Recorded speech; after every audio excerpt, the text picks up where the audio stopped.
I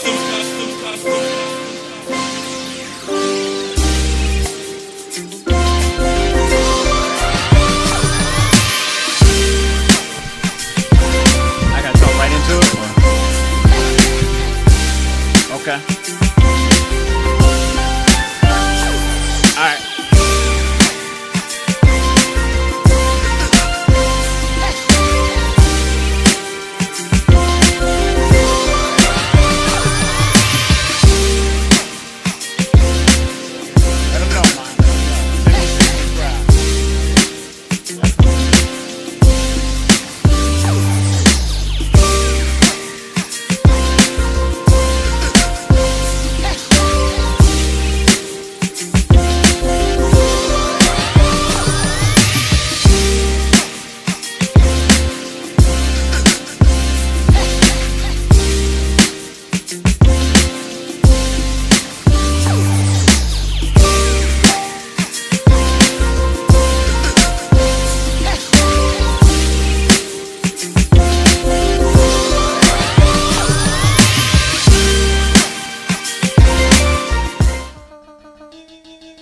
Wyclef Jean, BKS1 Radio. Let's go. This is Essence Atkins, and this is BKS1 Radio. Hi, this is Melba Moore, and you're listening to BKS1 Radio. Yo, check it out. What's the deal? This the chef. Giving a big shout out to my peoples. Big KS, you already know what it is. Salute. What's up? It's your girl Monifa, and I'm hanging with BKS1 Radio. Hi, I'm Ian Van Zan, and you're listening to BKS1 Radio. BKS Radio, baby. Hey, this is Jasmine Guy for BKS1 Radio. What's going on? This is Lamont Rooker, and this is BKS1 Radio. Shout out to BKS1, the best kept damn secret in the business. Hey, what's up? This is Raven Goodwin from BET's Being Mary Jane, and shout out to BKS1. Hi, this is Leon. You're watching BKS1 Radio. BKS1. God bless y'all.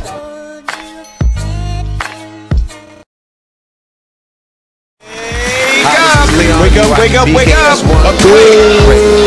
BKS morning. Wake your ass up. Good morning. Wake your ass up. I said. Good morning. Did you hear me? People. Okay, good. I'm gonna try that again. You need more reverb, sir. Wake your ass up. It's the official Man Cave Morning Show. What's good, beautiful people? Good morning. It is Friday. Thank God it's Friday. Thank you, Jesus. I'm always excited on Friday. Yes. Hey. Because that means tomorrow I don't have to go to work. Yeah. But I'm always working. You know what? That ain't true. I'm always working. For work real. never stops for me. Yes. But salute to everybody, man. It's Friday. Put in the comment section before we even get started. What y'all doing this Friday? What y'all doing this weekend? I just want to know. I want to get in y'all business. What y'all doing this weekend? Hey. Now let's start off with the introductions. To my far right. You ain't that far. Sitting right next to me is the dude that gets a little rude, especially when he's in a bad mood. We call him Deacon Boo. Good morning, Boo. Returning for the children. Yes. Hey. And to my left. Yes. Kind of far though. I'm far. Yeah. There you go. Come a little closer. Sitting to the left. Scrumptious. All right. My fetus. The vivacious. Jesus. Looking like Wakanda forever. The purplest. Yes. The beautiful, the talented, 1/3 of the R&B group Allure. This is Hurricane Kiss. Good morning.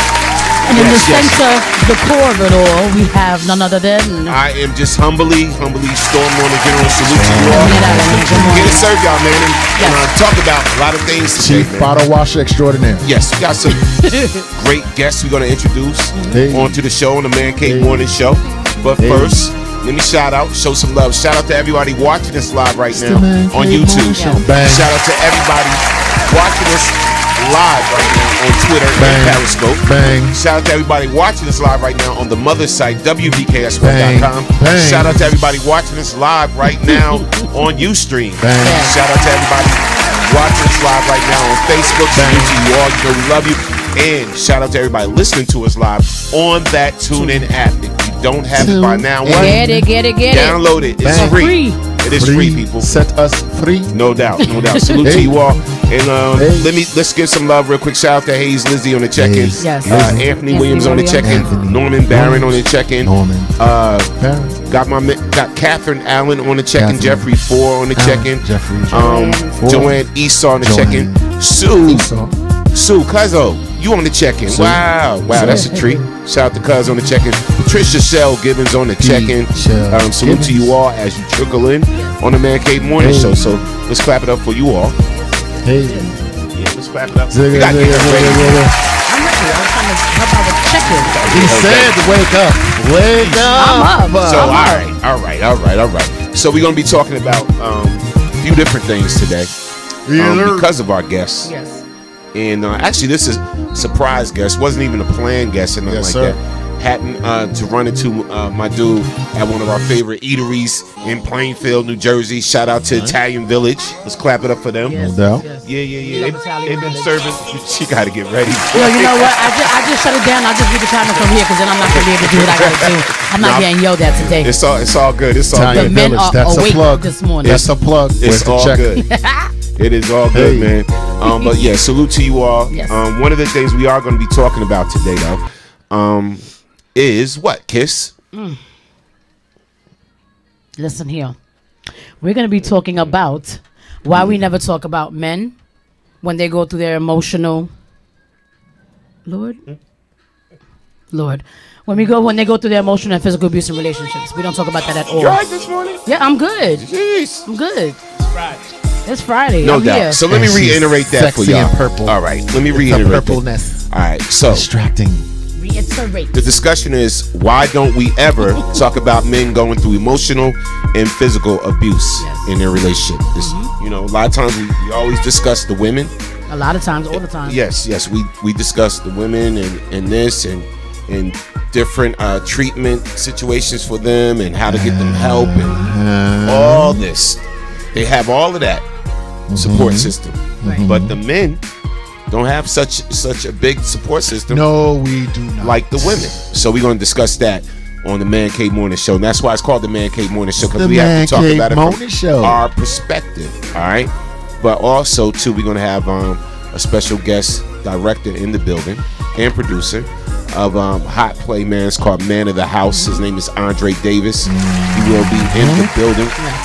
And here with us, we have author by the name of Nico Martin.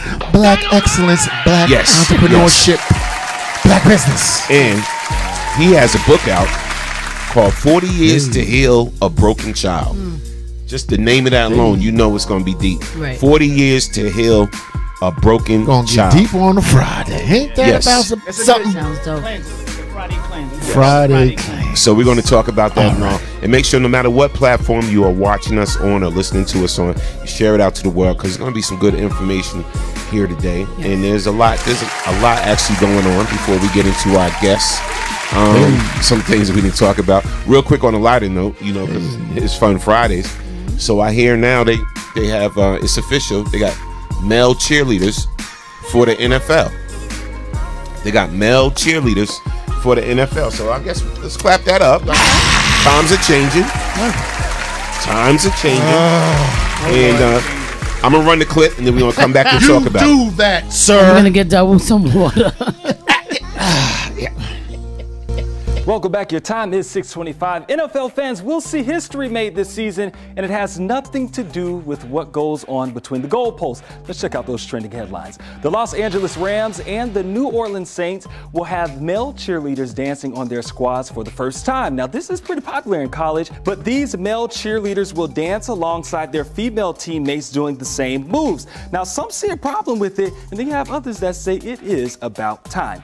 And parents, if you're having issues getting your kids to go to sleep, Disney has your back. It's now offering a sleep hotline. It features iconic Disney characters who can tell your kids when it's time for bed. Now, you only get one character per call, and you can pick from Mickey Mouse, Minnie Mouse, Donald, Daisy, or Goofy, and the hotline runs through August 31st, and it is free.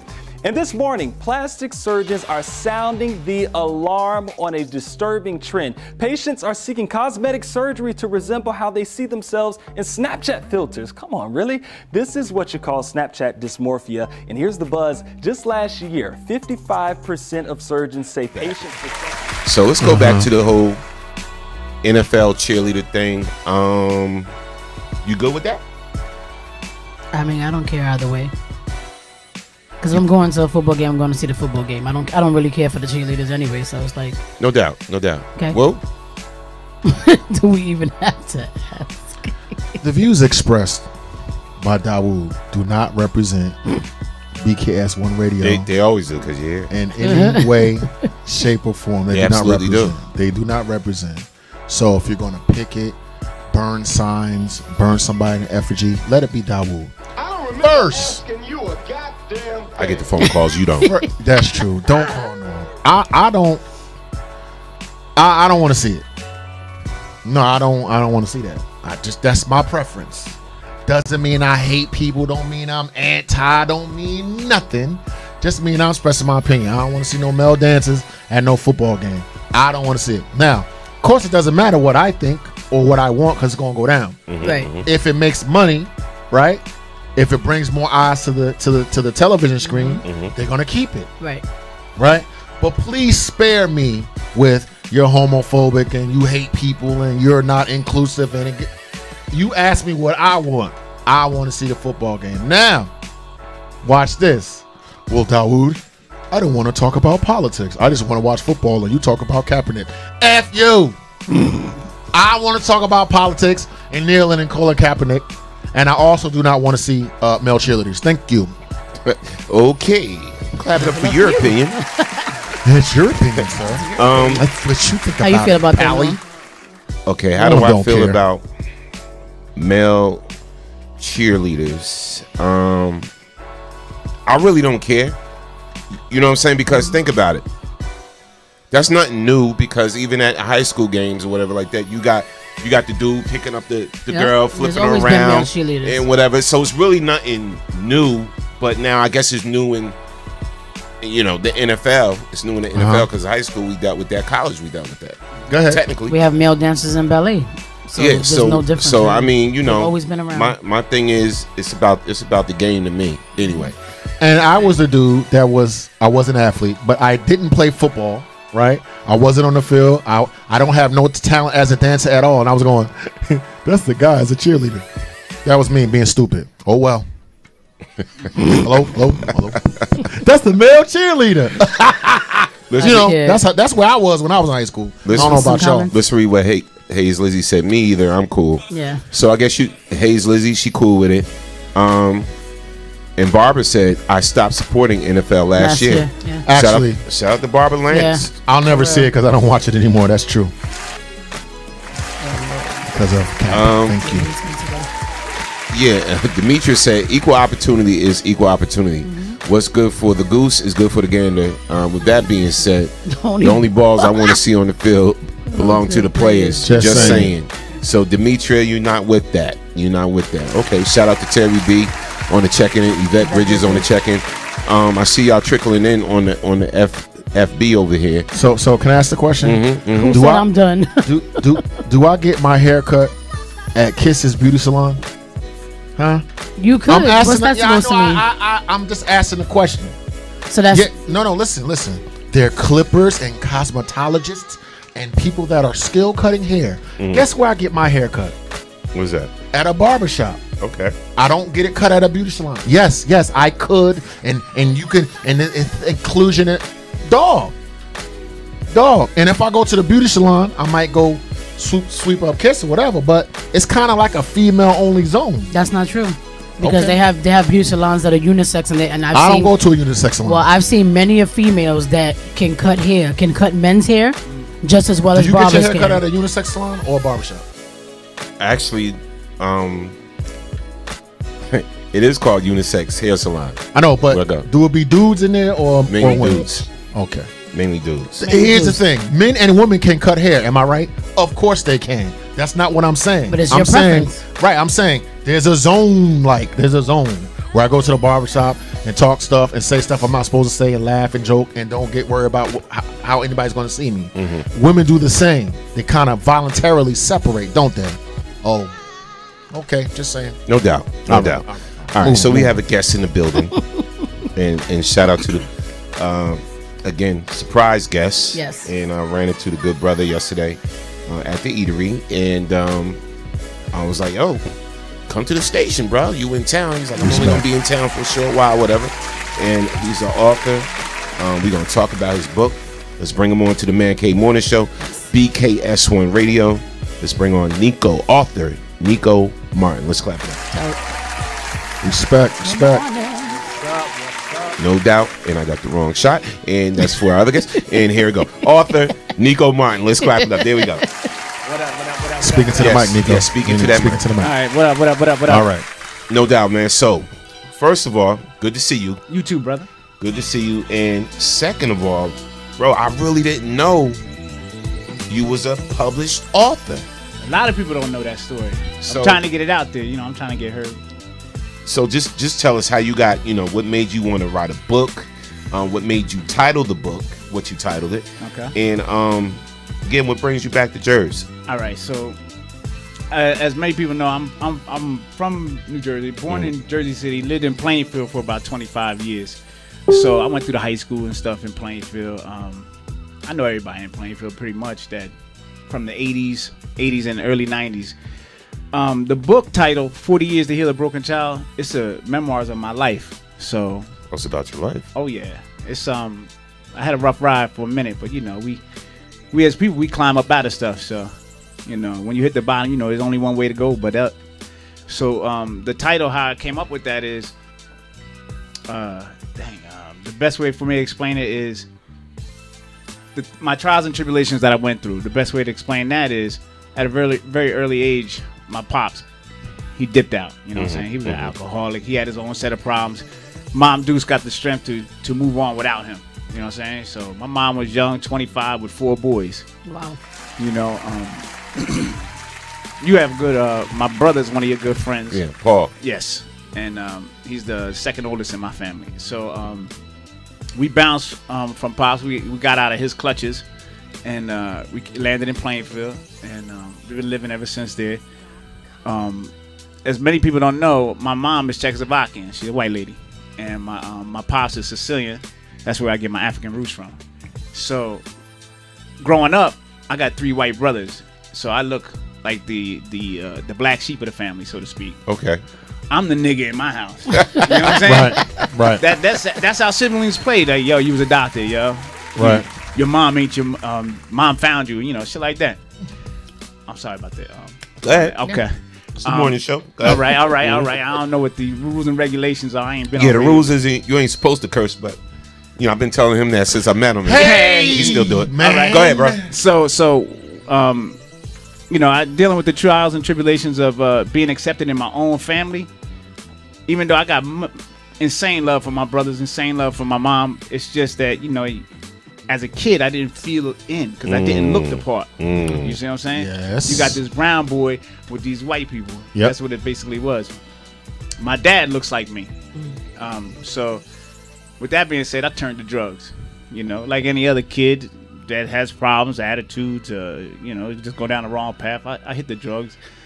And I grew up in the 80s, so my drug of choice was crack. I was a bona fide, legitimate. If I see you and you were slipping, I was getting you. Right. Crackhead. Right, that right. type of crackhead. Mm-hmm. Right. And that went on from 15 to 18.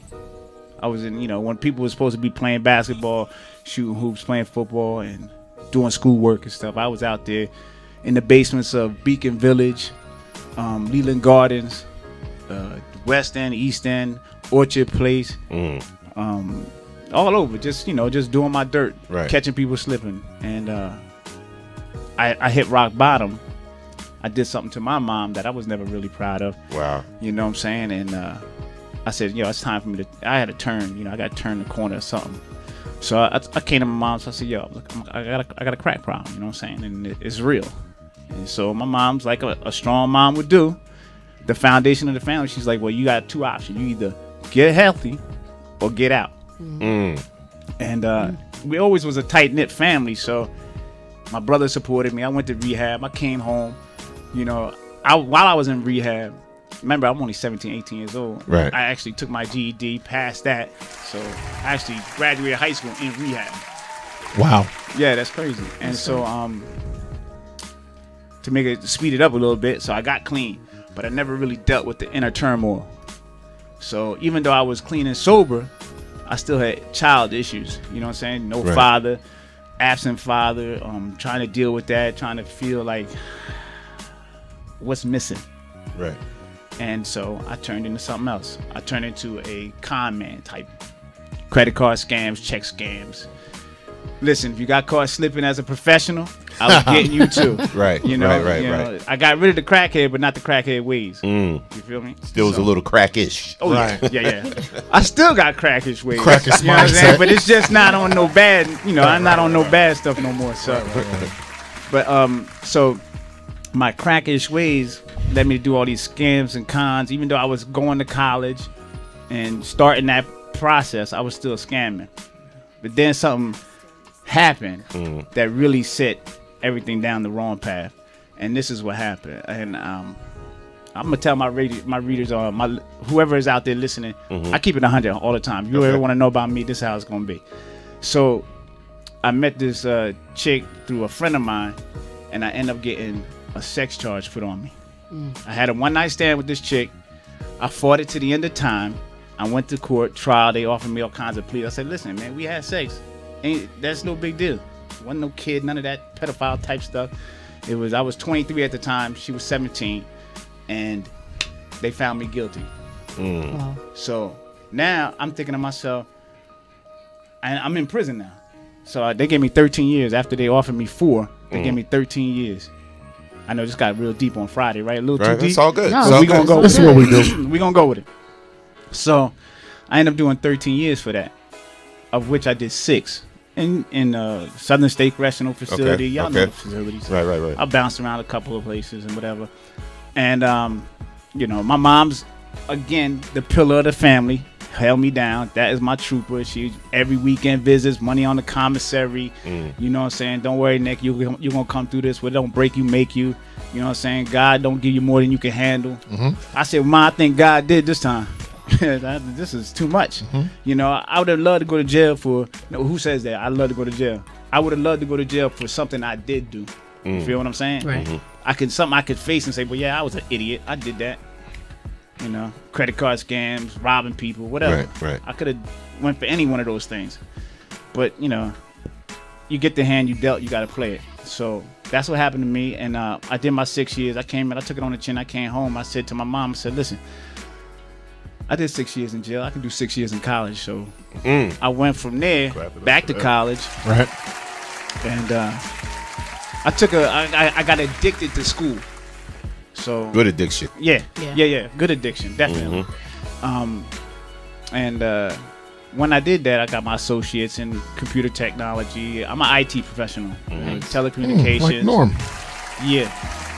Got my master's in telecommunications. So I got my second master's in database management, stuff like that. And then that's where I met my wife. That's my trooper, my champion, my hold it down chick.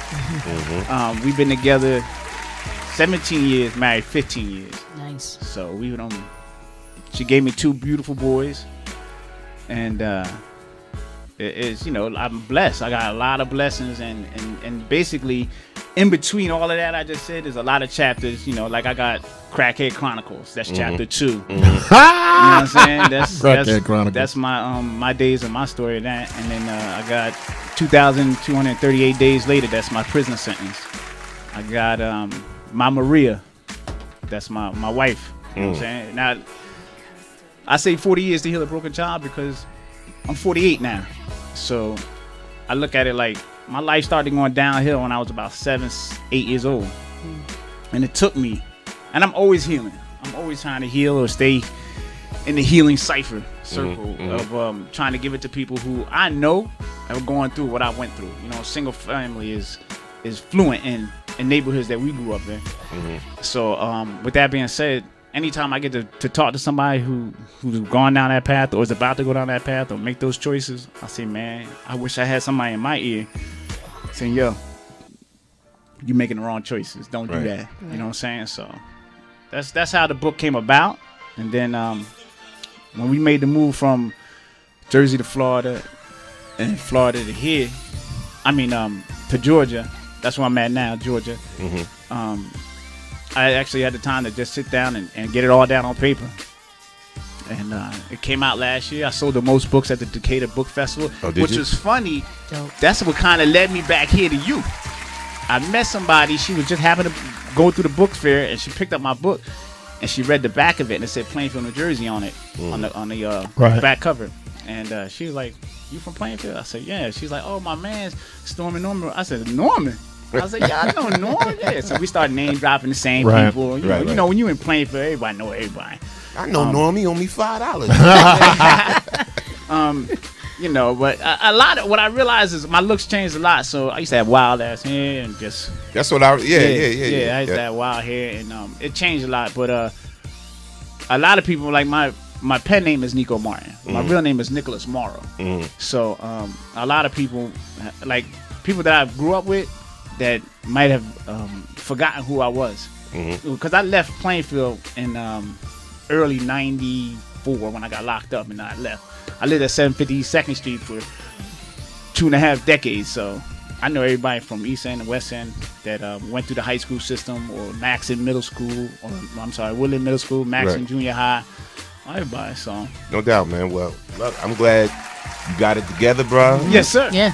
Yes, sir. Now you're a published author. Yeah, that's a good feeling. Now, real quick, before we let you go, what's the one thing when people pick up your book that you want them to get from it? What's the one thing you want them to take away from it?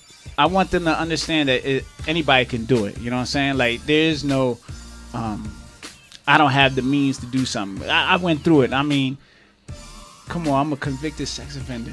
Like, yo, it's hard to say that to y'all. Y'all, we don't know each other. You know? And y'all too. I don't really know y'all like that. I know Norman more so, but it's embarrassing.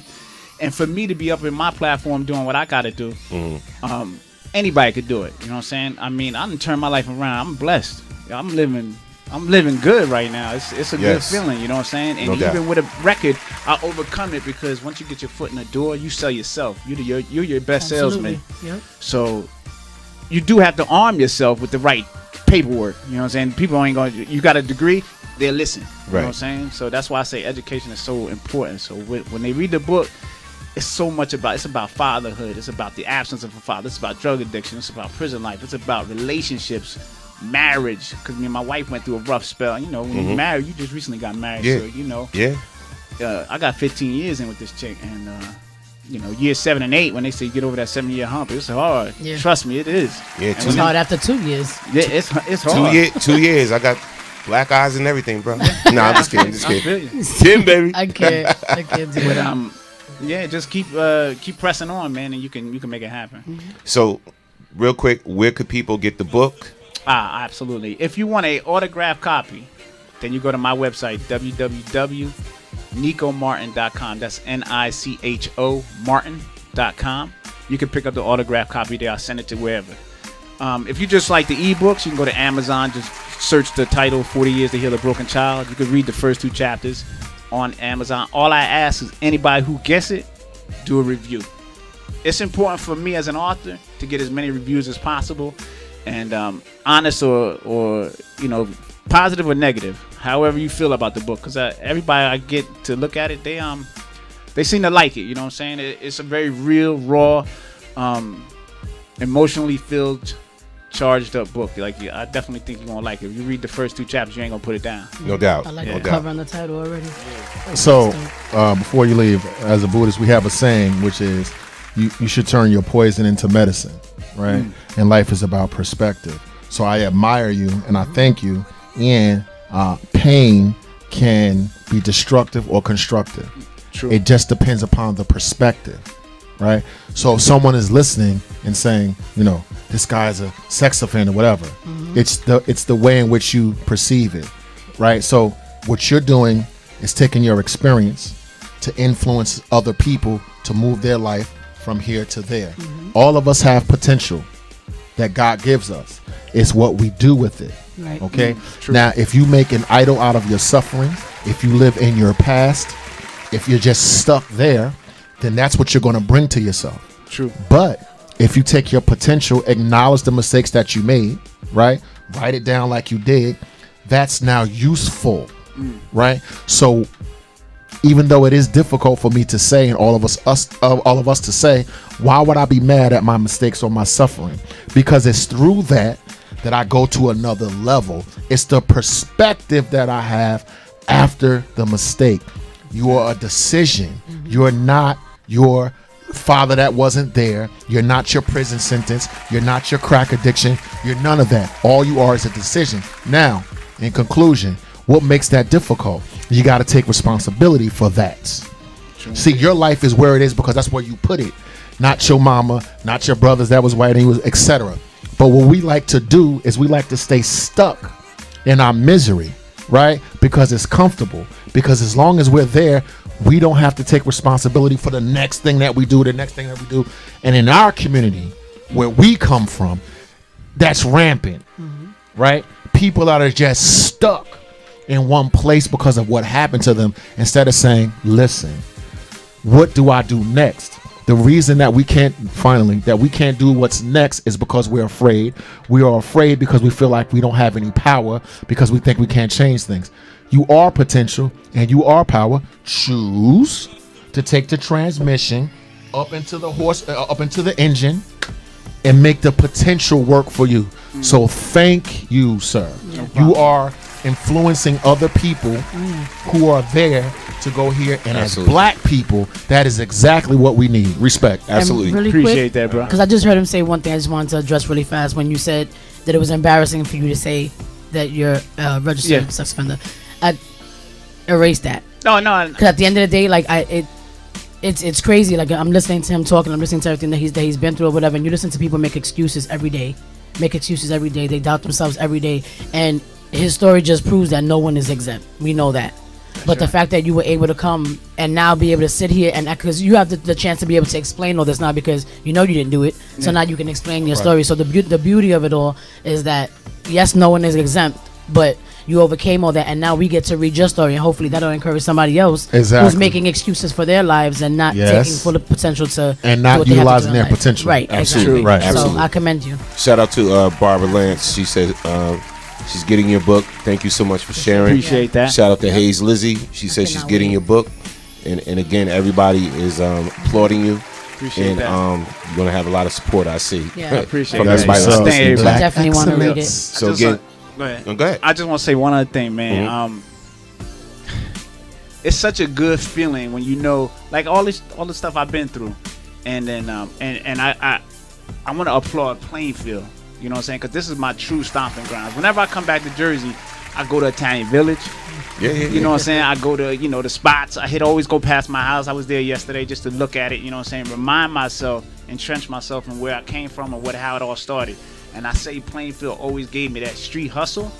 A lot of people will say, man, Nick, you hood, you got this, you got that, but it's that mentality that got me through it. Right, you feel absolutely. what I'm saying? Right. And a lot of people forget that when they get to where they're going, they forget it. But I want to give a big shout out to 4 brothers that I really, really love and adore. They're my heart and soul. I grew up with them in Plainfield, ruled the streets. Altariq Atkins, some of y'all probably know Altariq. I know. Joseph Hocker, that's my man's 40 years strong. Fuquan Carlton Watley, and Arthur Wynn. Those brothers, man, we ran a lot of streets in Plainfield together. I just want to give them a shout. No doubt, man. Right. So again, thank you for coming on, bro. We definitely gonna talk anyway. Yeah. And the book is 40 Years to Heal a Broken Child by author Nico Martin. Yes. Respect. Pick it Go up. out. Support. Yes, go out and get that support. We want to thank you for coming on the Man Cave Morning Show. Appreciate it. Thanks Yes. for having me. If you can buy Timberlands in a fitted, you can buy a book. For real. For sure. Absolutely. All right, we about to bring in our next guest. Our next guest is in the building, and salute to the brother Nico Martin. Respect, Nico. And thanks for I'm sharing. gonna look you out. Be in your town next week. Yes. And it's going to be an interesting day here on the Man Cave Morning Show. Yes. As our next guest takes his seat and everything. Yes. No. There you go. There you Deepness go. He is on the in Man Cave the Morning building. Show. He's in the building. We're gonna welcome, because we got to get this thing moving. We're gonna welcome special guest, director and producer Andre Davis to the show. Salute, man. Thank you for having me. Salute. Good morning. Now look, he ain't no stranger to BKS. I've been there a bunch of times, man. I've been here before. All right, man. First time on the Man Cave, though. Yes. First time on the Man Cave. I'm moving up. Yes. Man Cave Morning Show. Now, real quick, man. Just tell people, what gave you the passion to direct, produce, write plays, all of that, man. What gave you the passion and where did it come from? Yeah, sure. I mean, I've been acting for about 20 years now, and just in doing it, you know what I mean? I think it was like a natural transition that I wanted to go from just being in front to behind. Right. So now I'm able to do both. Yeah. Dope. Yeah. No doubt. Now, Man in the House, I seen it grow. Yeah. I'm hearing a lot of people talk about it, man. Thank you. Was you nervous and like when you first said, okay, I'm gonna do my first production, Man in the House, from the first time you had it, in a venue or whatever, like, was you nervous? And like, tell us like some of the challenges of just putting together a play. We hear these stories from people I don't know, like Tyler Perry and this and that, but somebody I do know and seen on the grind. Just tell us the challenges you had to face, man. What was it like the first time? Yeah, I mean, the biggest challenge for a new producer is the budget. They're expensive, man. So trying to find the resources to put this thing together was one of the biggest things. I mean, you can have the greatest product, but if you don't have the marketing budget behind it, nobody's coming because they don't know about it. Right. So that was the biggest thing. The biggest hurdle for me was just trying to get people in the seats and convince them that this is something worthwhile coming to see as we're trying to build. Yeah.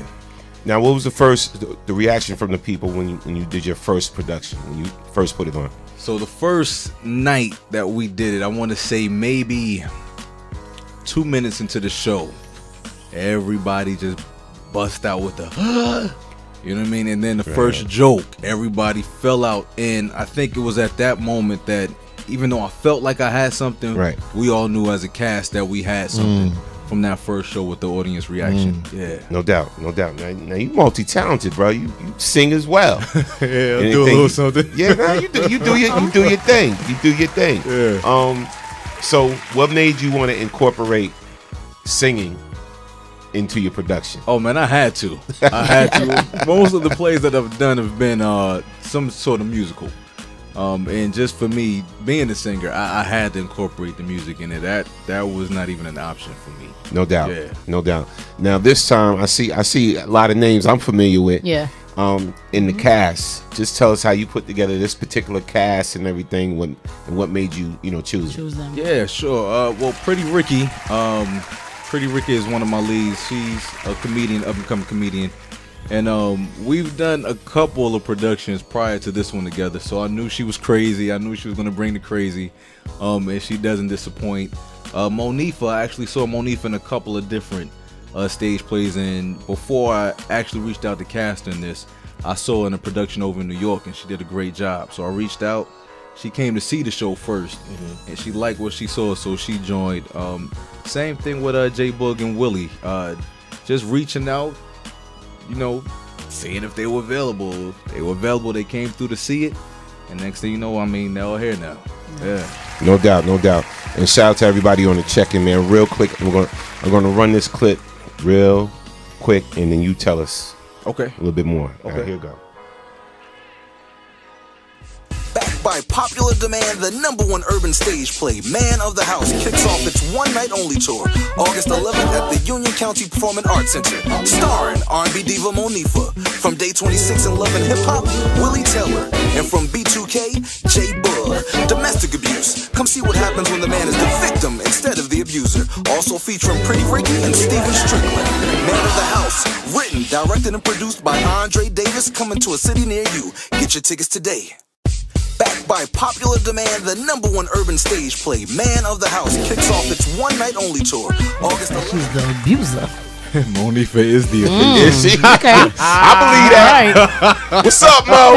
Wow. Because I saw the first play. I don't know if it's the same one that I was telling Norm about.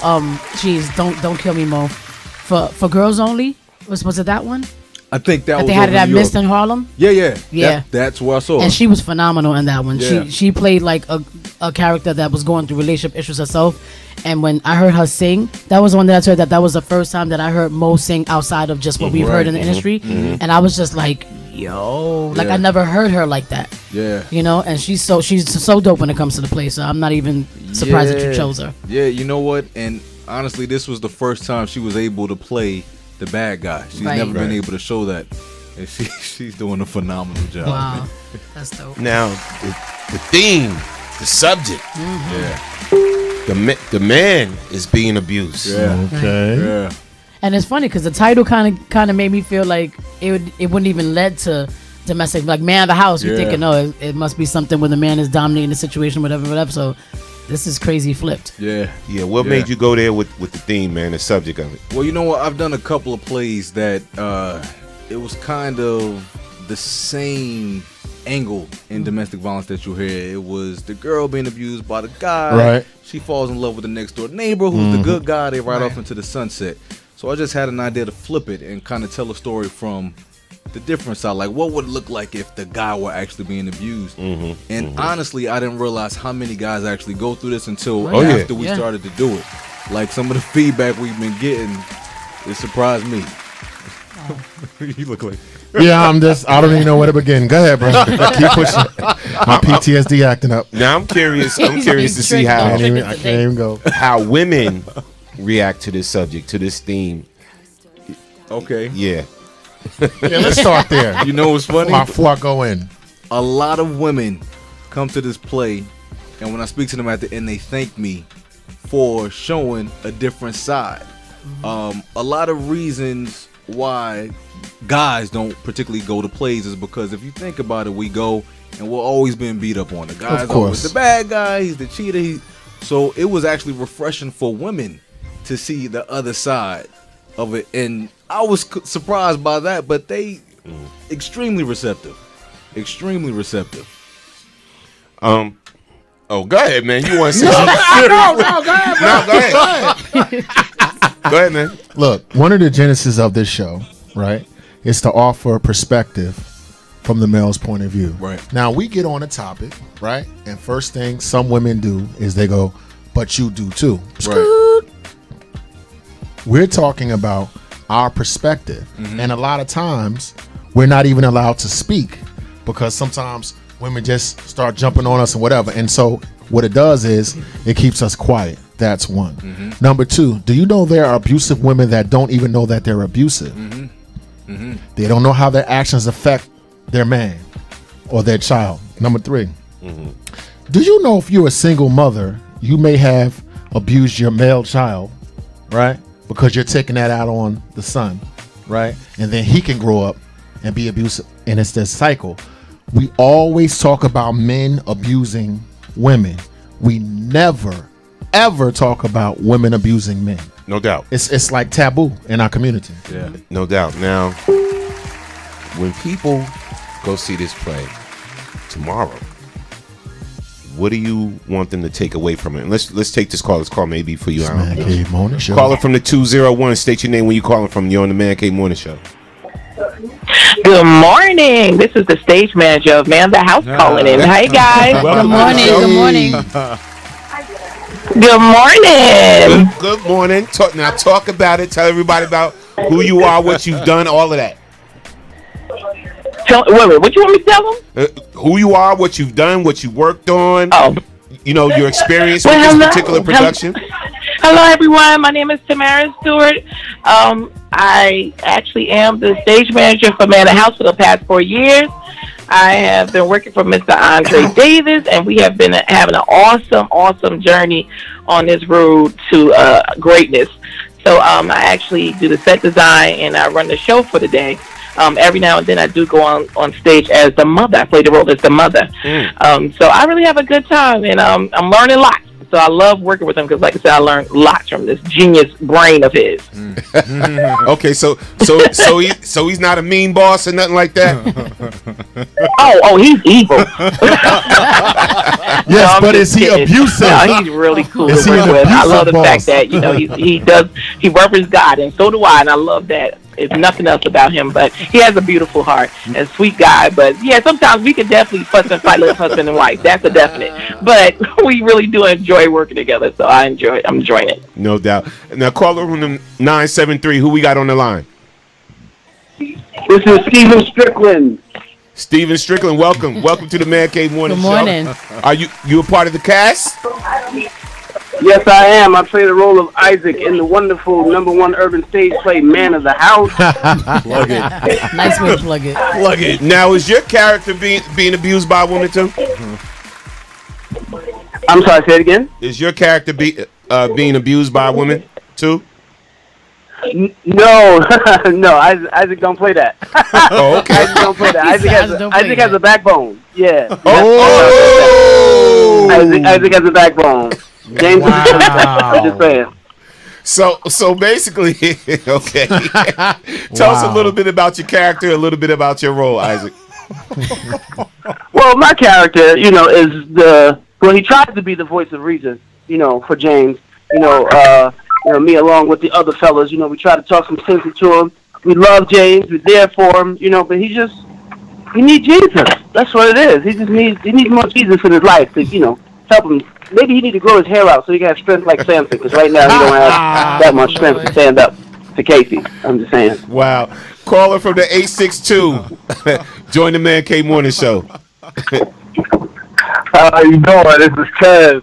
Art Jones, better known as Kev on the Man of the House stage play. Welcome to the show. Good morning. The whole cast calling in. Now tell us about your involvement with this awesome production. My involvement, I play this flip-flopping character, but we're all trying to get James to get the big picture that he should kick Kelly Casey to the curb. So yeah, that's pretty much what I am. It's a goofy role, but I flip-flop between Muhammad and Isaac. With their battling going on, with their battling with trying to tell James to get the clue. So while we got both of you on the line and everything, kind of tell us, like, how did it feel to be a part of this production? Like, what similarities does your character have with you in real life? Well, it's been amazing. This is go ahead.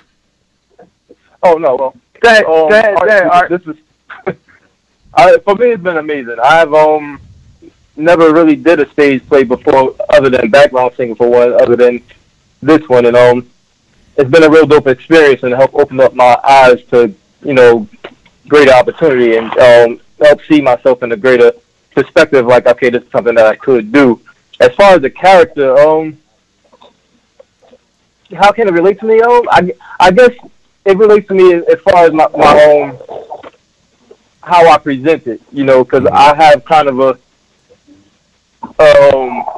North demeanor sometimes, okay, and it comes across in the play a little bit. So, I mean, relatively speaking, yeah, that's how it relates to me. Okay, in that way. All right, next up. And Isaac, well, no, you said being a part of the show. I've known Dre since 1999, so we've been rocking since 1999 and beyond. And it's a pleasure. When he told me, to come through, he was writing his first play. And I was like, hey, I'm there. And, gratefully so, he made me a part of the cast. It's been a pleasure, working with this brother. He's very, very smart. He's very business-minded. He knows what he wants. And he has a good head on his shoulder. I heard, Tamara talking about, how he's a nice guy. He has a good heart. That is definitely true. As far as the character, Isaac is a fool. So Isaac and myself, we kind of can understand each other because we're both certified fools. We got the paperwork to prove it. And so that's basically it. The sense of humor that Isaac brings to the life of James and the people around him. I'm the same way in real life. Steve is I'm talking to the third person. I am a very humorous person, and my job in life is to keep the people around me entertained and happy. I don't want anybody sad on my watch. And in the play, Isaac doesn't want James sad on his watch. So that's how it works out for me. That's what's up. Let's clap it up for So, all y'all. so what message would you want the audience to take away from the show, guys? Just because domestic abuse towards men isn't talked about, doesn't mean it doesn't happen. Right, right. Yeah, and go ahead. Abuse is abuse, period. I was just want to say abuse is abuse, period. And it's none greater whether it's a man or a woman. It shouldn't be done. And if it's being done, you should try to help your brother or sister out. Right. Now let me ask. We got Steven on the line and Art.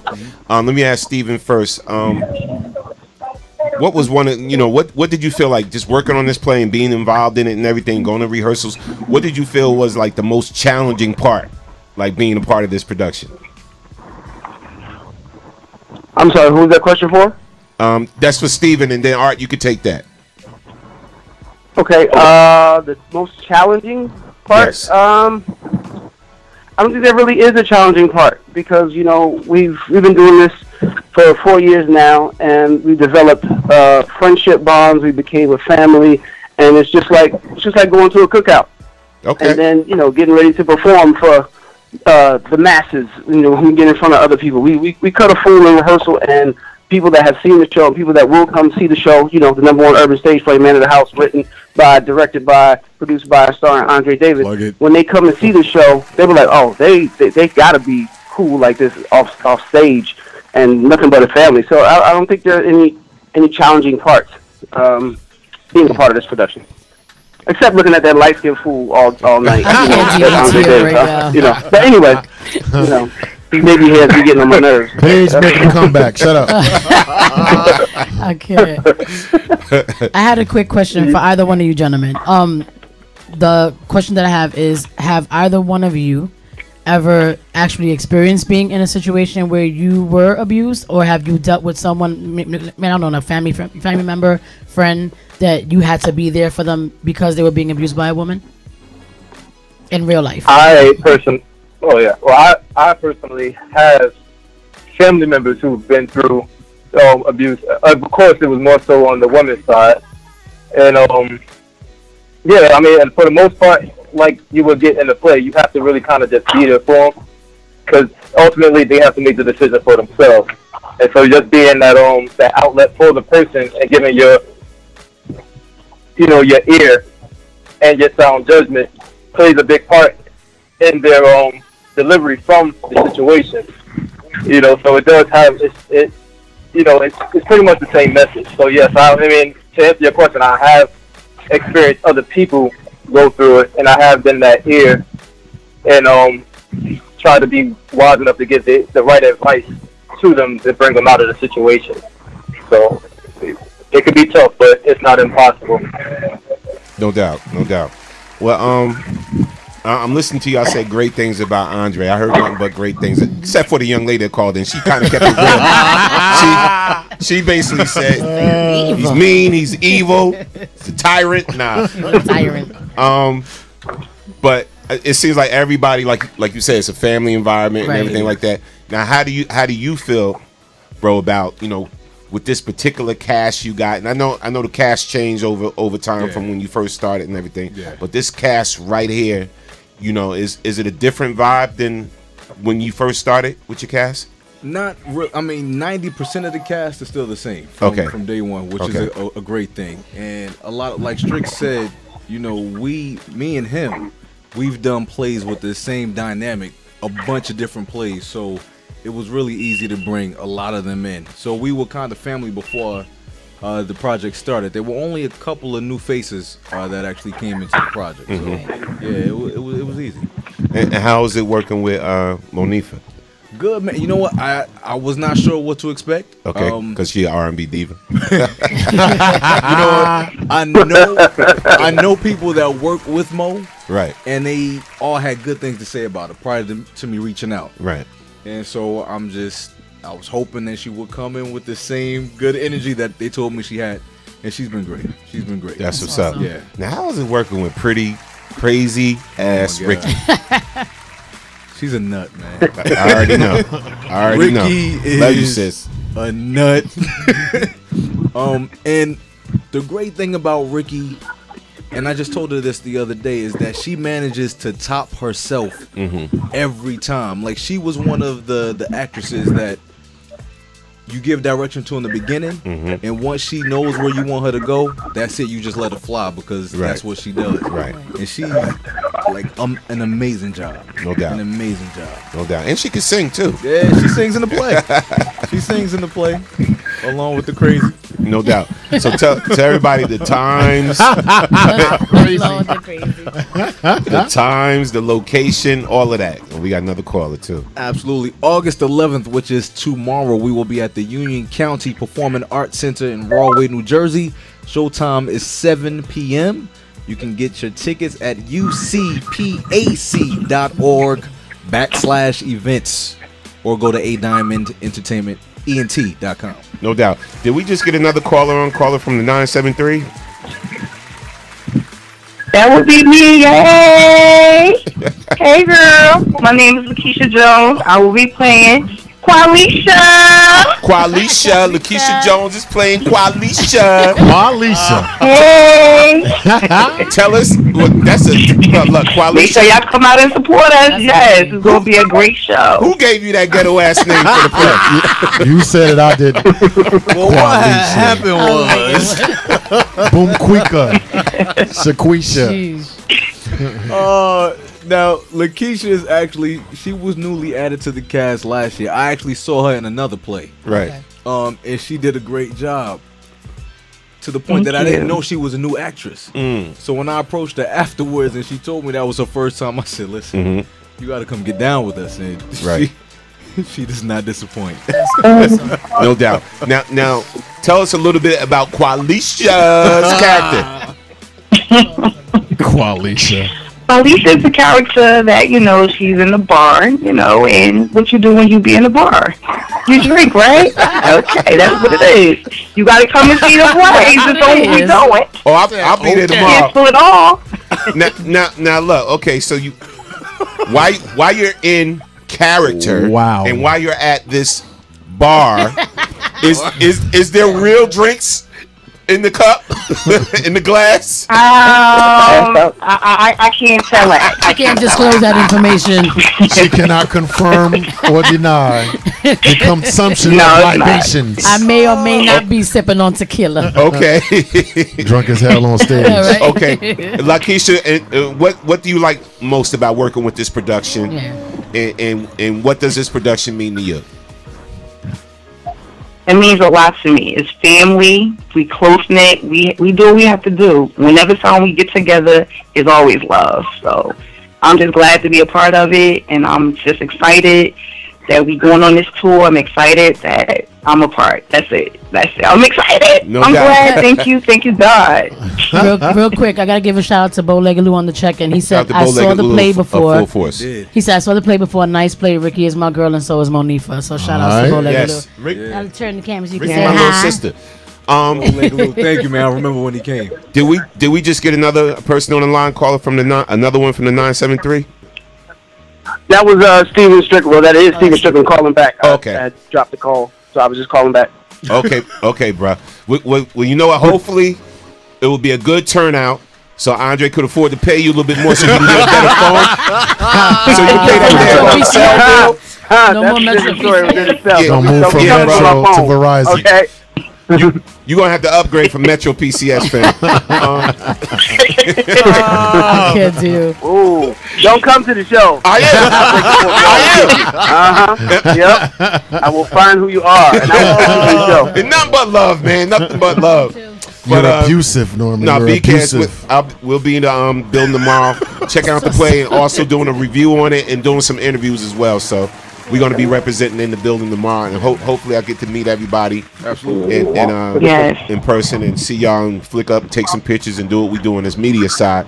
But everybody, not one person has had something bad to say about this play. Everybody I've talked to said, man of the house, that's where that movement is going. You know, we had our time, and no disrespect to anybody else. We had our times with the Medias and all of this. That's great. But Man in the House, again, that title, #1 urban play. Yeah. You know what I'm saying? Yeah. I'm proud because I know a lot of people that's involved in it. Andre's always been a good dude and everything. And you know, I'm just wishing all of y'all the best with this production. And I know y'all gonna rock out and kill it tomorrow. Thanks, man. No doubt. Yeah. Thank you very much. No doubt. All right, bye. All right. See you later. See you tomorrow. Thank you. Appreciate y'all calling in. I wanted to get Ricky's crazy behind on this. I'm trying to DM her. I can't even get to it right now and everything. Want to get her. Let's see. Yeah, on this line and everything to talk about it. But that subject content, man. I'm gonna read some comments. Yeah, we got some comments up in here. Shout out to Patricia Shelgiven. She said she's looking forward to seeing the play tomorrow. No doubt, sis will be in the building. Donald Fields said, "Peace, bro." Demetria, I'm going to see it November 3rd when it's here in Atlanta. Wow. I hope to I hope I saw the date correct. Let me run the I'm gonna run the date again. I'm gonna show y'all the flyer. Shout out to Barbara Lance. Gonna try to catch your show this weekend. Okay. All right. People said they're gonna step in the building, man. No doubt. I appreciate it. Yes, let me run this flyer again so y'all can see the info on it. That's why I had to blow it up. Because if you got eyes like mine, you got to expand the flyer. All right. Here goes. It's going to be in Atlanta. Yes, November 3rd. November 3rd, it will be in Atlanta. It will be in Philly, September 22nd. It will be in New York, October 27th. We're at New York. Is the Symphony Space. Symphony Space. Okay. Yeah. Is that the one on 96th Street and Broadway? Yeah. Absolutely. Yep. Yeah, I used to live over there for like 10 years. Oh, nice. It's a nice spot. Yeah. It's a nice space over there. Now, is there any moments like in the production in this play, man, where like, because I know there's a lot of laughter and this and that, but when people just get serious or there may be some tears in the audience or whatever like that? Oh, yeah, absolutely. So, right in the dramedy, right? So it's a drama side of the comedy side. Right. I had to be very careful not to let the comedy ever intertwine with domestic abuse because there's nothing funny about that. Absolutely. Right? You know what I mean? So the comedy never centers around the abuse, but there's a lot of comedy in the play. But when we get serious, like there's certain characters. Strick is one who has a pretty good monologue to kind of talk about. Caller, hold on 1 second. Go ahead. Identifying what it is. So yeah, there are some moments that you can hear the audience like, "Ooh," or "She's right." Like the Francine Finley, she's a veteran theater actress. She plays the mom in this, and one of the monologues that she gives, she plays Monifa's mother to actually explain to her how she is the abuser. You can hear the audience like, "Oh yeah, you know, the amen corner happens." So yeah, absolutely. Right. Caller from the 908. State your name where you calling from. You're on the Man Cave Morning Show. First of all, don't tell nobody what my area code is. That's number one. I'm 310 because I'm from LA. I don't even think we have to ask who this is. We didn't even have to ask who it was. That is. Good morning. What's up, crazy? Yo. Good morning. It's like, first of all, go tell the people where I'm calling from. They don't need to know that. They don't need to worry about that. All they need to know is get y'all tickets for Man in the House. You're going to be enrolling. Y'all going to want to see this. If you don't see this, you're dumb. Your whole family dumb. Get your tickets, or you're going to be dumb. Now, Ricky. Hey, guys. What's up, sis? First of all, this is my sister, comedian. So pretty Ricky. Pretty crazy ass Ricky. I got to add the crazy ass to it. You do. It only makes sense. Now, look, you've been involved with this production since the beginning, correct? Yes, sir. So, how do you actually, how do you, feel like about the growth, from when you first started to where it is now? Like, just tell us about the growth experience. Well, let me start by saying a lot of us have been there from day one, but I've been there from like day zero when it was just merely a thought in Dre's head. And we prayed. This is crazy, but we prayed about, we prayed and we fasted about him creating this project and moving forward with it, and me quitting my job and moving to LA. Wow. And slowly but surely, it all happened. And so this play to me is like, I'm like the stepmama of the play. Like, it's like, I watched Drake give birth, but I was right there along cheering him on the entire time. And so to watch the growth of this play has been nothing short of a miracle. Like, I know the insides and outs, and I know, like, I called Drake from LA, like, hey, how you hold it up, and what's going on with this, and okay, this piece there, okay, how you put that piece back together. So I really get to watch him, just do so many different things with regards to play and move around, and, come hell or high water, this production is moving forward. And to watch it, go from just friends, putting it out there to like, okay, we have major players, we have key players, we have theater sold out, and we have, radio interviews and things of that nature. So it's really, really been a major blessing. And people slide in my DMs and leave comments on my posts and things of that nature with regard to the play, telling how, they were really, truly touched. And, domestic violence is something that a lot of people don't touch on. And then to hear it from the male's perspective is just mind-boggling. So, right. I mean, it's really been such an experience with Man of the House. It really has been. Now, this is definitely a question I want to ask you, and I asked it to some of the other cast members. But your character's name is what? Mimi. Comparisons between Mimi and Pretty Ricky.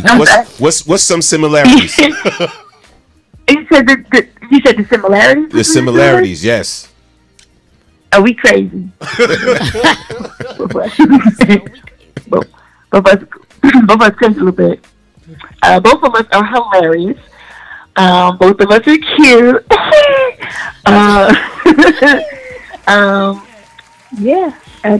Those are pretty much the similarities between the two of us. We are obnoxious sometimes. one of the characters. Do you want to chime in, or do you want to take this one out? One of the characteristics in our culture that we kind of laugh about is the strong black and independent woman, right? Mm-hmm. So first thing we think about when we think of strong black and independent is probably an attitude, right? Probably an attitude and probably a sense of humor, right? But the darker side of that is the pain, right? So I haven't seen the play, but I would like to.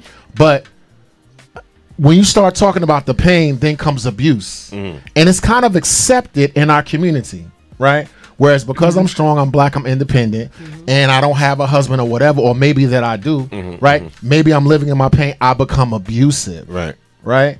So it sounds like the play is beginning to delve into that, right? And the fact that men that suffer this abuse don't say anything, don't speak up. Perhaps maybe we don't even recognize we're being abused, right? Because of this stereotypical character of the overbearing, emasculating.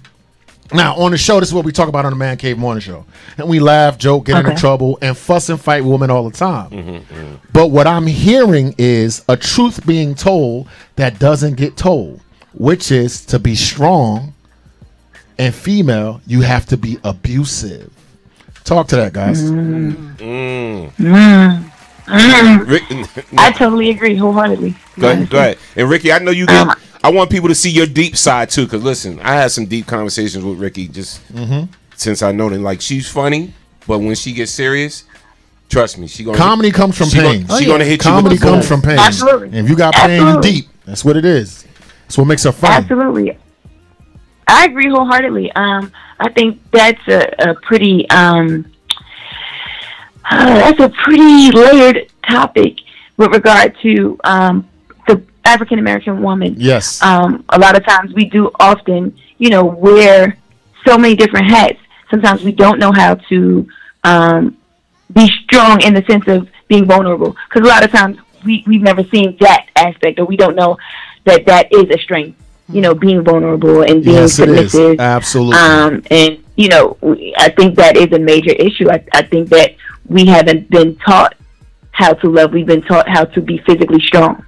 And so that looks differently when you have a strong man, or you have, somebody who you should be able to be submissive to or be vulnerable to. A lot of times we don't know how to do that, and we mess up good things sometimes. So I definitely agree with that wholeheartedly. I actually have to be honest and say that I once upon a time was that woman.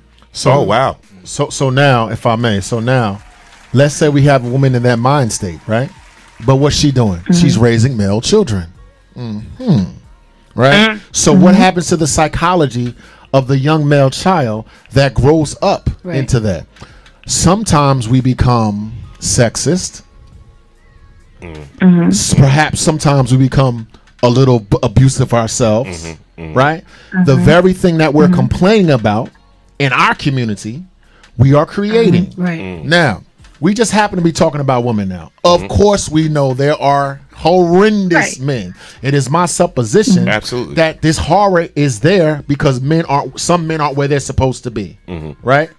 But on the other hand, you have men that are in trouble that literally think, and I used to be one of them, that this was a part of being in a relationship with a black woman. Now, I'm not the dude that say, "Oh, let me get a Chinese woman, let me get a." You thought that all black women was like that? No. From being, I thought that. I guess you could say that. I thought that. Listen. You're right. Let me be honest. I thought that being in a relationship with a black woman meant that there was going to be some abuse coming my way, in some sense. Look. She gets so mad she might throw something at me. I go talk to my boys, and my boys like this. You know how I go, bro. Right? Or she was verbally abusive to me. I'll be like, no. He like, yeah, you know me too. Right? So while I'm ashamed to say that, but that's exactly what I thought, and that's what's projected. That's what's accepted. You need to man up. Or I got this from the brother of a sister. Whoop her ass. Wait a minute. You're the brother of the chick telling me.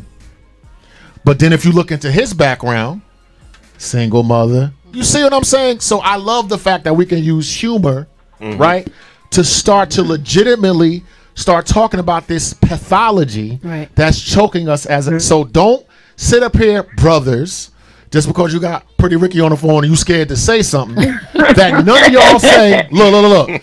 Oh, it's par for the course. Why would I get this idea that to be with my sister, right, to be with kids, to be with Pretty Ricky, the strong black independent, I'm telling you, I'm like, this is what comes with it. If I don't like it, let me go get a white girl, which I ain't going to do. But see, I ain't going to do that. I think that's like the... There's a good white woman waiting for every black man. I think that's like one of the biggest misconceptions. Exactly. The biggest misconception is putting any type of situation on a gender or a specific nationality or a specific race or whatever, because at the end of the day, it's not just black women, it's women, period. The same way how when you have a lot of horrendous men, it's not just black men, it's Spanish men. Puerto Rican man was the reason why I stopped dating Spanish men, period. And it's not because I don't love them. They're a part of my culture. You get what I'm saying? But once you rub me the wrong way and you stir my tea the wrong way, I'm just not trying to put no sugar into you no more. So at the end of the day, we have to stop doing that. We have to stop making it a race thing, a gender thing. If you're an asshole, you're an asshole. If you're a bad person, you're a bad person. If you're a God-fearing person, you're a God-fearing person. It is what it is. You're either going to get a good one or you're not. You're either gonna bite into a good apple or you're gonna bite into an apple that's gonna have a worm in it. No doubt. You know what I'm saying? So we have to start really just paying attention to characteristics, paying attention to people. Yes. When you, like we always say, learn who you're with, and a lot of what Dawood said plays a huge part in who we are, who raised us, what did our parents go through, what was your father there, was your mother there, were they not? All these things play a huge part in your heart and the type of person that you are when you get older and how you're going to treat somebody else that you claim to love. I agree. Absolutely. That's it. And with that being said, let me I pose this both to Pretty Ricky and Brother Andre. So do you think, after seeing this play, enduring while the play is going on and certain things is happening in this play, certain women right in that audience is going to get a reality check? Oh, yeah. Oh, my. Where's the clap button, please, sir? Where's the clap button, sir? I'm going to say yeah because it's happening. I know that personally. What you say, I had a friend of mine come to the show personally. This was like maybe when we were in our second year, came to the show. And I noticed when I had conversations with with this friend, and she would belittle her then boyfriend. They've since gone to counseling and so forth and so on and been married. Wow. But she got a reality check with regard to the play. Like, wow, I talk to him that way. Or you know what I mean? I see myself in this particular character. That's not cool. Yeah. Right. And likewise, I've had people come to the play. One of my friends, it was a group of girls. They had a girls' night. And she called me afterwards and she said that while they were laughing, right, there was one girl who didn't really laugh that much. Right. And it was because she saw her story being played out, but she never looked at it. And so the biggest thing about Man of the House is identifying what domestic abuse is, because it looks different when it's a man being abused. Yes, we don't look at it as abuse. Yes, sir. And so that's the biggest thing is identifying it. And a lot of what you guys said, like his upbringing had everything to do with the way that he was. Right.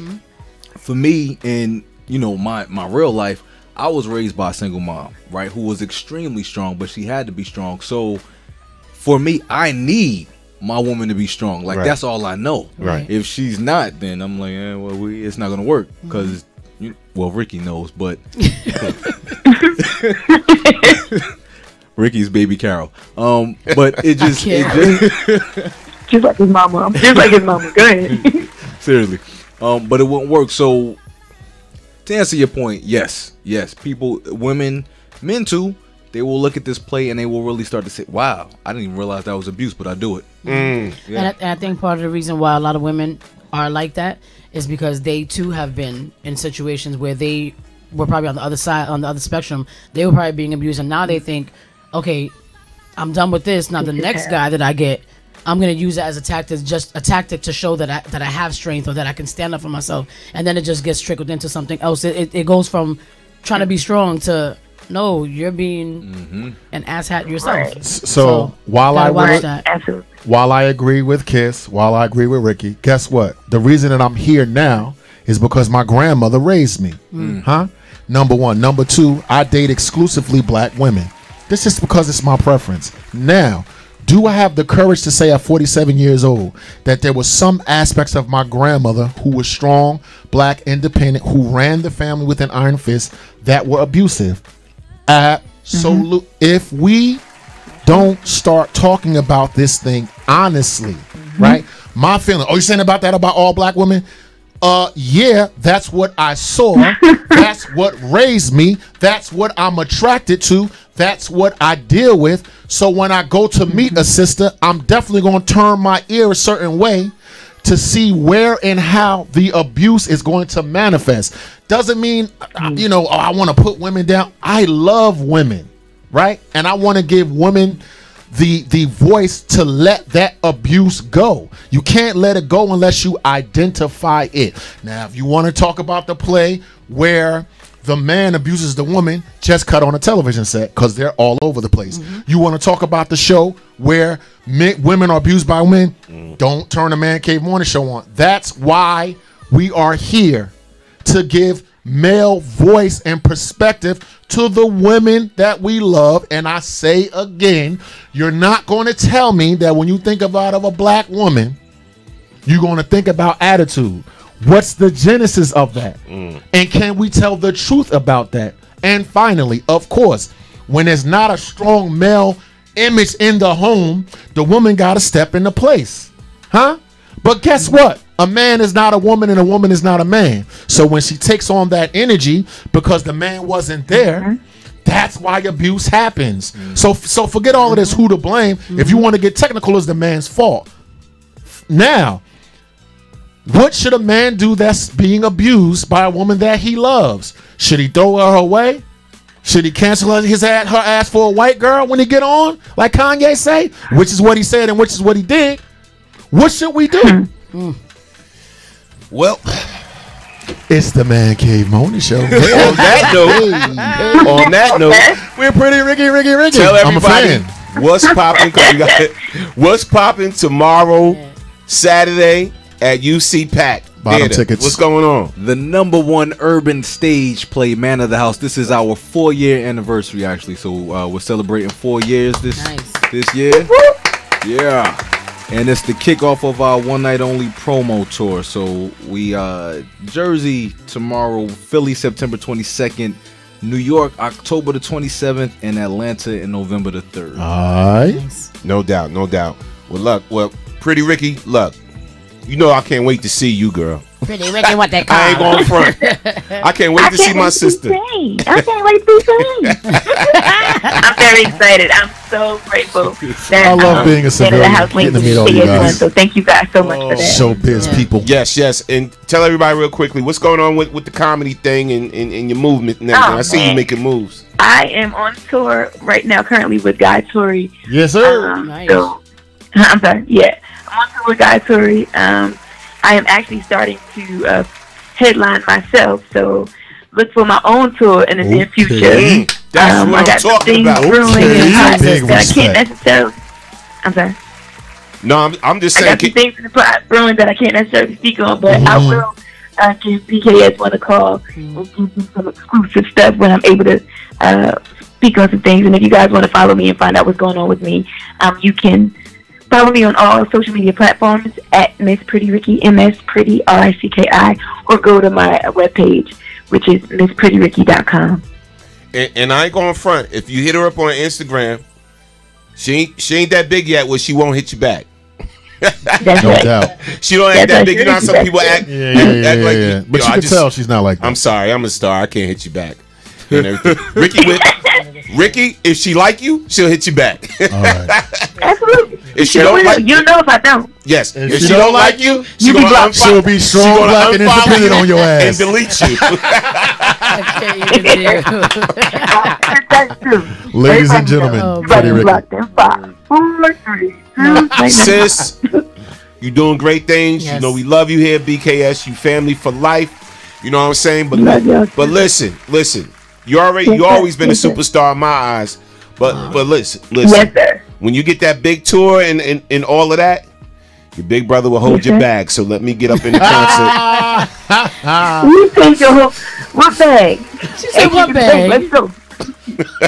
Just sign my autograph when I shove the picture in your face. Sign my order. That's all I want. Oh man. I'm a fan. No doubt, Thank you man. guys so much. BKS when you guys will always be family, and I love you. True indeed. Again, that's my sister, Pretty Congratulations, Ricky. mama. Yes. Thanks, Rick. Andre Davis in the building. Andre. Yes. Thank you. Respect. Thank you. Some parting words for everybody on the Man Cave Morning Show and checking us out right now about Man in the House. Some parting words. Go ahead, bro. Take the floor. Listen, if you haven't seen it, come out and see what all the buzz is about, man. We still have tickets available. You can buy them at the door. And like you said, like Ricky said, if you miss it, then you're dumb. Hey, that's verbal abuse. No, stop. Abuse, man. Abuse. No doubt. Man. We want to thank all the cast and the team that called in Thank on you. the Man Cave Morning Show and everything. Please go Yes, check out Man yes, of the House. Absolutely. Because I'm going to have to ride with him. You know, I usually try to be nice, but if you miss it, you dumb as hell. All right? Are you dumb? See, Rick, you got me acting up my now. goodness. I can't. Oh my You know I'm god. bringing out to everybody. No doubt. Thanks, sis, for calling in, and I'll see you tomorrow.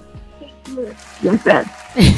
Respect, Rick. Respect. No, No but doubt. I wanted to personally thank Andre because like I know someone personally who's dear to me who was a victim of domestic violence from a woman. I mean, like ongoing for years, verbal, physical, all that, and lost his not lost his life as in he died, but lost his life and is incarcerated because of something that happened by accident in him defending himself in a situation that got ugly real quick without him even thinking twice, like, wow, this is happening. And now he's fighting to get back home and live the rest of his life due to a woman, and people need to really start paying attention. Like, if for me to be in a situation as a woman and me being in that light, I remember how afraid I was. So just because there's men out here and we think of men as our heroes, the strong factors of our relationship, whatever, doesn't mean that we can't hurt them either. And I think that a lot of women need to pay attention to how they speak to a woman. If you have a husband, boyfriend, fiance, whatever it is, let a man be a man. Because that's like, when you emasculate a man, that's like the worst thing that you can possibly do to a man. And I'm just saying that because I know that I've gotten upset to a point where, because of the reasons that I or the things that I went through where I lashed out, not in an abusive way. I was just, sticking up for myself, and I was like, okay, I'm not gonna be that woman. Yeah. And we just really have to pay attention to the things that we say, because it's true. Like sometimes y'all could be a little much, but at the end of the day, they have heart. Stop it. At the end of the day, I do respect, and I do notice that you guys do have hearts. There's a lot of great men out here who do have good hearts, and they go all out for their women, and like we spoke up before, they put their women first. You know how we do. And I don't agree with that. I agree with putting each other first. I don't think that there should be a thing where, everything got to be for me or everything got to be for him. I think it needs to be an equal thing where you get what you give. Mm-hmm. And if you're getting that type of abuse, or if you feel like you're being spoken to a certain way, just walk away. Just walk away, because it's not even worth it. In conclusion, as we wrap up, men are ashamed. As the person that was abused in an abusive relationship with a woman, first thing we are ashamed to acknowledge that happened. Right. Number two. Right. Number one. Number two. Maybe we get off in the fact that we may have been abusive ourselves, verbally, whatever. Mm-hmm. But that's not what I'm talking about. There are a lot of men that are abused that are ashamed or afraid to bring it to the forefront. Absolutely. And if we stay quiet about it, it's going to continue to happen. So we can laugh, we can make jokes, we can do whatever, right? But I guess we can all start with the respectful way with which we talk to each other, right? Yeah. Number two, it is never acceptable to hit me in the head with a cast iron frying pan. Just saying. He said just saying. Yeah, I'll be wanting to yoke him up because, he talks with his hands, right? So he messed me up on the mouse and everything. Everything shrunk all up on it. See, that's why you looked at me. I'm the victim, man. We were getting ready to have a real situation. Do another play about co-host abuse. Because we about to smack each other up. Men on men films. No doubt. But look, man, feelings. As always, brother, I appreciate you. Thank you. I applaud you. I'm proud of you. Yeah. Thank you. Everything you're doing. Respect. I seen the growth. I seen the growth and everything. So, I mean, like, it's moving already. And you got the tour. Like, what's next, really, for Man of the House? Or are you getting into creating a new production? Well, I do have a new production, but the next thing I want to do after this tour, we're going to do a bigger tour, but I'm working on the movie now for it. So wow. Super dope. Yeah. Super That's dope. what's up, bro. Nice. That's needed. Nice. It is needed. Nice. Oh, man. That's crazy. That's crazy. And great. Yeah.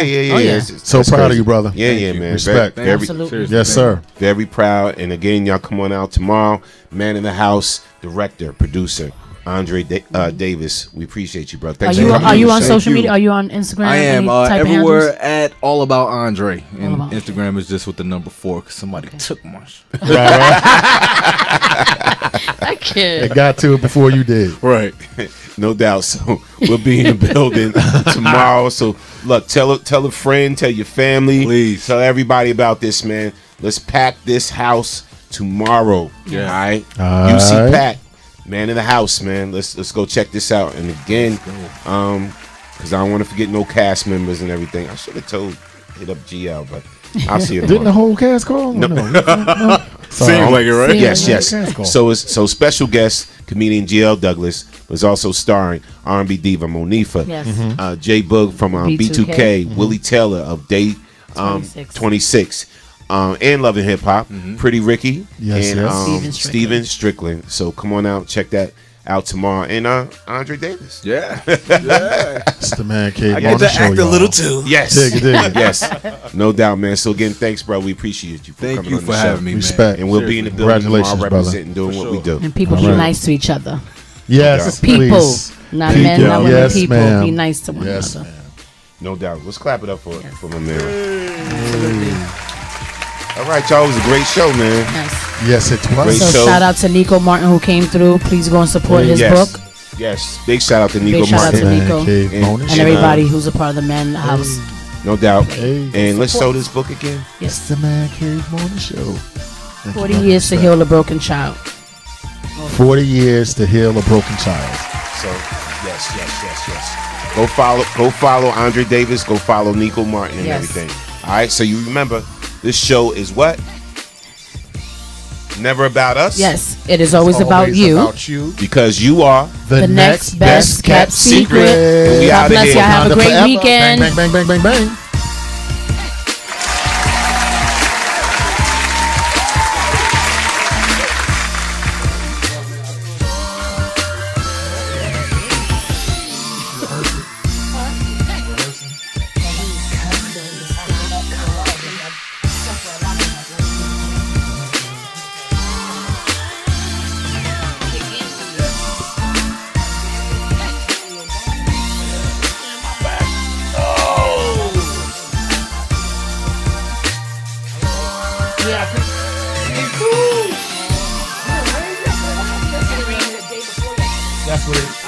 Get out of bed yesterday.